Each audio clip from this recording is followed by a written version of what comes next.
একটু দাঁড়ান।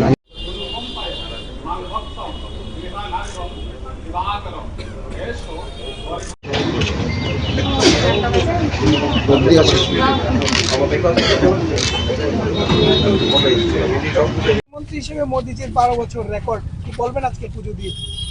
খুবই ভারতবর্ষের কাছে এবং ব্যক্তিগতভাবে আমাদের কাছে যারা আমরা দলের সঙ্গে যুক্ত আছি বা সরকারের সঙ্গে যুক্ত আছি, আমাদের কাছে গর্বের বিষয় যে ভারতবর্ষের মধ্যে একটা রেকর্ড সৃষ্টি করেছেন ভারতীয় আমাদের যিনি প্রধানমন্ত্রী যশস্বী নরেন্দ্র মোদীজি।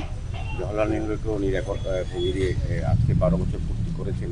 জনকল্যাণে জনমুখী অনেক কাজ করেছেন।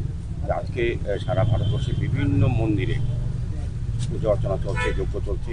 প্রধানমন্ত্রী যশস্বী প্রধানমন্ত্রী মোদীর দীর্ঘায়ু কামনা করে উনি যাতে সুস্বাস্থ্যের অধিকারী হন এবং দীর্ঘদিন ধরে যাতে জনগণের সেবায় উনি আসন করতে পারেন সেই উদ্দেশ্যে আজকে আমাদের দলের তরফ থেকে বিভিন্ন পর্যায়ে বিভিন্ন মন্দিরে যজ্ঞ অনুষ্ঠান, পূজা অর্চনা ওনার মঙ্গল কামনার জন্য করা হচ্ছে। আজকে সাতরামনগর বিধানসভা এলাকায় মেহের কালীবাড়ি ঐতিহ্যবাহী কালীবাড়ি, বহু সুনাম এবং ঐতিহ্য আছে এই কালীবাড়ি। এই কালীবাড়িতে আজকে আমাদের আসাম এবং ত্রিপুরার দায়িত্বপ্রাপ্ত যিনি সংগঠন সাধারণ সম্পাদক সংগঠনমন্ত্রী রবীন্দ্র রাজুজি সহ আমাদের ডিস্ট্রিক্ট প্রেসিডেন্ট অসীম ভট্টাচার্যী, আমাদের মণ্ডল সভাপতি অমিতাভ ভট্টাচার্যী, আমাদের মীর সরকার যিনি এই মন্দির